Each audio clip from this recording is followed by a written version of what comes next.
ಸ್ಪರ್ಧೆಯ ಆರಂಭದಲ್ಲಿ ಇಬ್ಬರು ತಂಡಗಳು ತಮ್ಮ ಜಾಗವನ್ನು ಮೀರುವುದರಿಂದ ನಿರ್ಬಂಧಿತವಾಗಿರುತ್ತಾರೆ.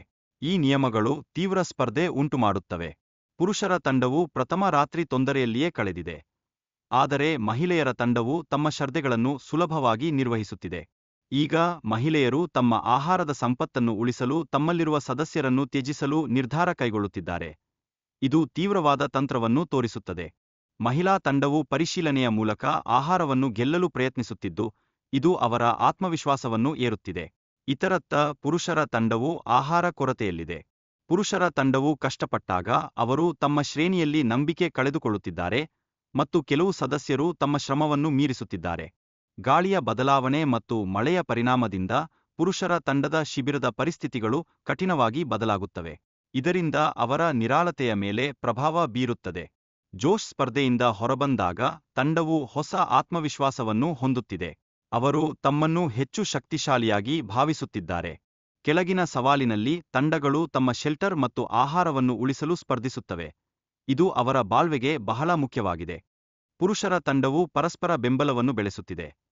ಆದರೆ ಮಹಿಳೆಯೊಬ್ಬಳು ಏಕಾಂಗಿಯಾಗಿ ಹೋರಾಟಿಸುತ್ತಿರುವುದರಿಂದ ಈ ಪರಿಸ್ಥಿತಿ ಅವರ ಯಶಸ್ಸಿಗೆ ಪರಿಣಾಮ ಬೀರುತ್ತದೆ. ಸ್ಪರ್ಧಿಗಳು ತಮ್ಮ ಕುಟುಂಬಗಳನ್ನು ಭೇಟಿಯಾಗಲು ಆಯ್ಕೆ ಮಾಡುವಾಗ ಅವರು ತಮ್ಮ ನಿಜವಾದ ಭಾವನೆಗಳನ್ನು ಹಂಚಿಕೊಳ್ಳುತ್ತಾರೆ. ಇದರಿಂದ ಅವರ ಸಂಕಷ್ಟವು ತೀವ್ರಗೊಳ್ಳುತ್ತದೆ. ಸ್ನೇಹ ಮತ್ತು ಒಟ್ಟಾಗಿ ಇರುವುದರ ಮಹತ್ವವನ್ನು ತೋರುವ ಉಲ್ಲೇಖಗಳು ಸ್ಪರ್ಧಿಗಳ ನಡುವೆ ಬಲವಾದ ಸಂಬಂಧವನ್ನು ನಿರ್ಮಿಸುತ್ತವೆ. ಬೇರ್ ಮತ್ತು ಕಠಿಣ ಪರಿಸ್ಥಿತಿಗಳು ಸ್ಪರ್ಧಿಗಳಿಗೆ ತಮ್ಮ ಶಕ್ತಿ ಮತ್ತು ಶ್ರದ್ಧೆಯನ್ನು ಪರೀಕ್ಷಿಸುತ್ತವೆ. ಈ ಘಟನೆಗಳು ಅವರ ನಿಜವಾದ ಸಾಮರ್ಥ್ಯವನ್ನು ಅನಾವರಣ ಮಾಡುತ್ತವೆ. ಈಥೋಸ್ ಉತ್ಪನ್ನದ ಪ್ರಚಾರ ಮತ್ತು ಬಳಕೆ ಬಗ್ಗೆ ವಿವರಣೆ ನೀಡಲಾಗಿದೆ, ಏಕೆಂದರೆ ಇದು ಶೌಚಾಲಯದ ಕಾಗದಕ್ಕಿಂತ ಉತ್ತಮವಾಗಿದೆ ಎಂದು ಹೇಳಲಾಗುತ್ತಿದೆ.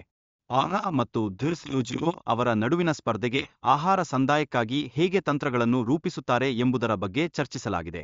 ಅವರು ತಮ್ಮ ತಂಡಕ್ಕಾಗಿ ಗೆಲ್ಲಲು ಪ್ರಯತ್ನಿಸುತ್ತಿದ್ದಾರೆ.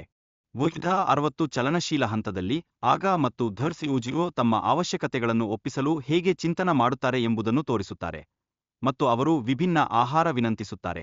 ಆಗ ಸ್ಪರ್ಧಿಯೊಬ್ಬನು ತನ್ನ ಮನಸ್ಸಿಗೆ ತೊಂದರೆ ಹೊಂದಿರುವುದನ್ನು ಮತ್ತು ಮನೆಗೆ ಹಿಂತಿರುಗಲು ಬಯಸುವುದನ್ನು ವಿವರಿಸುತ್ತಿದ್ದಾನೆ. ಅವರು ಬಹಳಷ್ಟು ದಿನಗಳ ಕಾಲ ಬಾಹ್ಯಾಕಾಶದಲ್ಲಿ ಇದ್ದಾರೆ.